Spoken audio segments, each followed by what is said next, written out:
Oh, hi everyone! Recently, I have been addicted to a new Netflix series called The Home Edit. There's just something about color-coordinated, properly placed items in zones that is just so calming to the soul. Won't you agree with me? However, being organized is so much more than that. Even in The Home Edit, one of the most important points that Clea and Joanna has pointed out is that it's not about the organizing, but the fact that making it functional enough to keep it organized for a long time. So, today I'm going to share with you 3 tips on how to stay organized.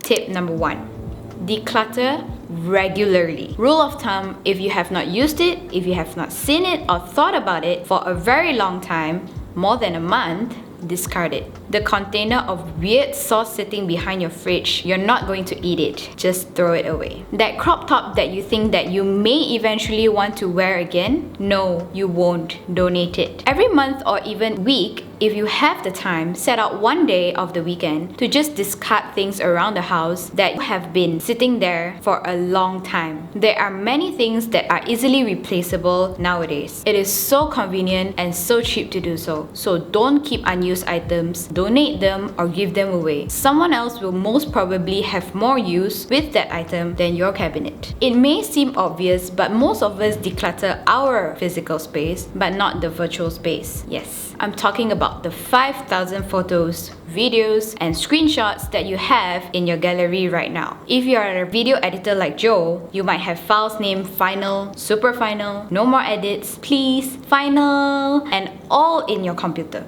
Set a date every week or every month to declutter all those files. And trust me, your electronic devices will have a longer lifespan when you do this. Next tip, write it down. Like our co-founder Dr. Reza likes to say, don't trust your brain. Yes, you may have a wonderful and powerful brain, but you won't remember anything and everything if you don't make a conscious effort to remember it. So, write it down. Writing things down is consciously making the effort to remember something. Believe it or not, you won't even need the list that you wrote down later on because your brain has already consciously made the effort to memorize it. But it's always good to have a backup. Write down your grocery list, write down your meetings, write down birthdays, write down what you need to clean and what are the chores that you need to complete. Not only will it save you time thinking of what's next, but it helps you keep track of all the items that you have already purchased and saves you so much money so that you don't end up buying last-minute gifts or double purchasing the groceries that you already have in your pantry. And a bonus tip for you, write it down but write it in one place. And if you're a paper person like me, use draft papers. Hint, our planner will be launching soon, and for the time being, don't forget to check out our book, which is available at all these platforms. Going back to the topic, if you're a tech person, try using apps like Trello, Notion, Google Keep, Todoist, and many more. Just pick one method to write down all your thoughts and all your lists. Trust me when I say to not write it here, write it there, because that is totally the opposite of staying organized. Tip number 3. This is my absolute favorite. Have zones. I learned this from the Home Edit as well.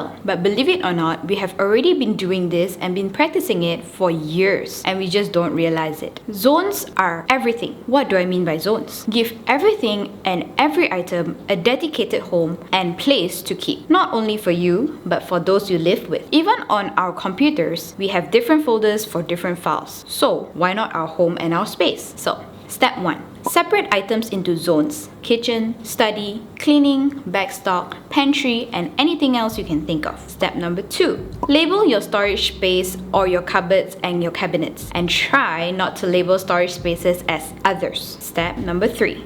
Store daily use items or regularly access items in more visible places, and everything else can be stored out of sight. This makes your space much cleaner, and trust me, it will save you so much time and so much money once you do this. And before you even know it, you suddenly can find that missing sock or missing socket or missing wire that you have lost for so many months. So remember 3 things: declutter regularly, write it down, and have zones. Now, share with me your clean, organized, decluttered space on Instagram and tag us at InControl Group. I'd love to see what you have put into action. Be in control of your organization.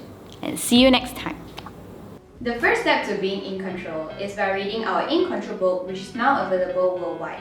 This book consists of 1 core, 3 cornerstones, 12 pillars, and 90 actionable hacks which you can use to be in control of your life and career.